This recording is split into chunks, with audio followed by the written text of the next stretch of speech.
Why is it that we go through so many things? And we go through so many things as servants of God, benefiting people. For example, you get sick. You have to see the doctor. They get sick, you pray for them, and they are made whole. So what is it? Because the gifts and the callings of God is given for the benefit of God's people. Not for you and I. Not even for our family. We need to exercise our faith. And our family needs to exercise faith. Like the people on the outside. To profit from the gift. The challenge our family has is familiarity. Okay. Outsiders, because they are not family, there's no familiarity. So it's easy for them to believe. Okay, so that they respect the grace upon our life. Of course. And our families think, oh, you are daddy, you are uncle, you are my husband. But the gift doesn't work that way. Okay. You know, so if you were Jesus, went to Nazareth, his hometown, God himself, his environment restricted him to what he could do. True. That he could not perform much miracle in Nazareth because of familiarity. They were used to him. Okay. The carpenter's son. The carpenter's son. Yeah. And the gift of God does not operate without faith and without honor.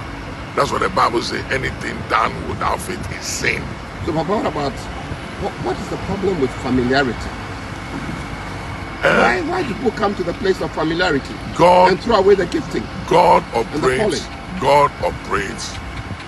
by faith. That's why without faith it's impossible to please God. It has to be by revelation.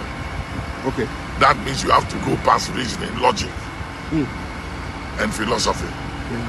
Okay. It has to be by revelation. Okay. So until your family sees you by revelation for who you are and not as dad or daddy, they can't profit from the gift, because the gift is not given because they are your children. They have to also have faith in God. You had that gift before you had them. Of course. And so the gift is not for your kids. They must exercise faith in God like others on the outside to profit from the gift. Now, is that why there's this danger, even amongst church members who are too close to us, where they falter, not understanding that as much as we are close to the father of the house, we need to be careful? Where does that come in? Yeah, again, the Bible says, henceforth know we no man after the flesh. So the thing here is, there's a lot of cautiousness, because that was the problem Moses had that stopped him from entering the promised land. Okay. God said, if there's anyone that calls himself a prophet among you, I, the Lord, speak to him through dreams and visions. But Moses, my servant, is not like that. I speak to him face to face. Yeah. Now, Moses goes to God.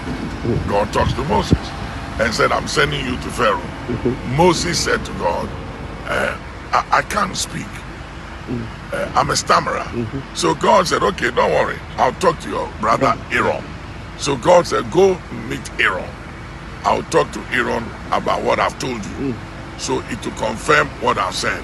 On his way to go and meet Aaron, God went after Moses to kill him.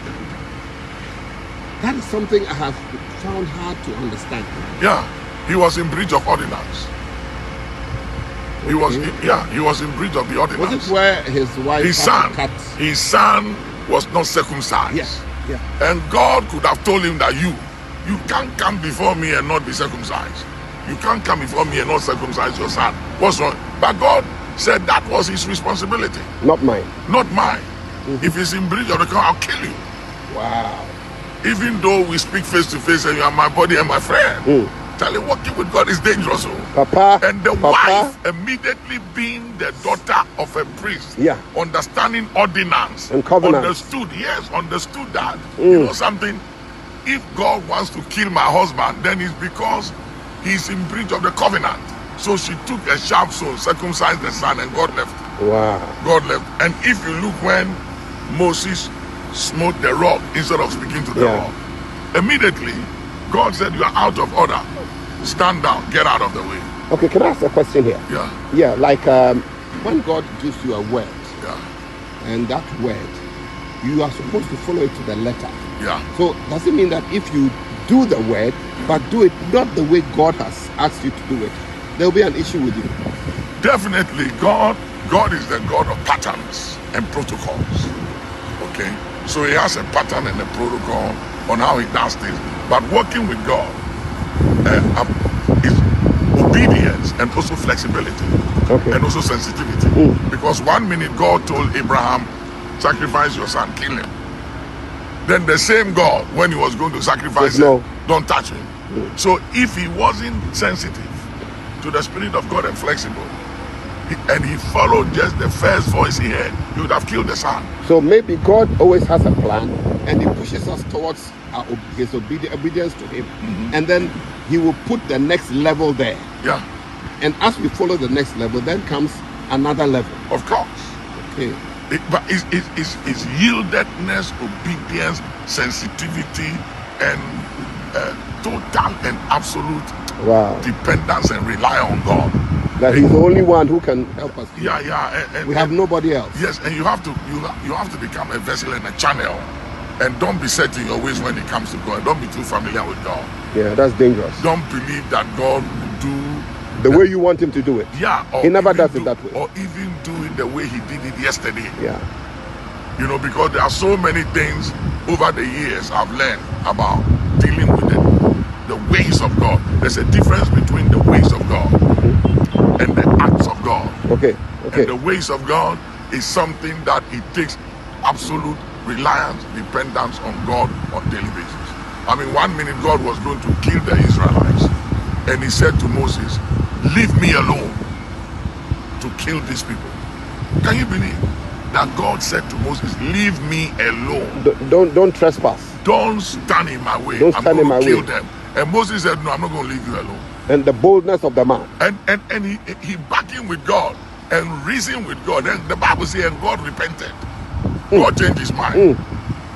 And then 1 minute God said, speak to the rock. He smote the rock, and God said, no. That's why we are not equal. You might be my friend, and I've spoken to you face to face. We are not equal. But we are not equal. I am Yah. I'm Adonai. Come on. I came from eternity to create time. You are flesh and blood, Moses. You cross a line. That's it. Even though you were fighting for me, even though the people were rebelling against me and not you, and you were jealous for me, still that familiarity dishonored me for not carrying out my instruction before the people. Hey!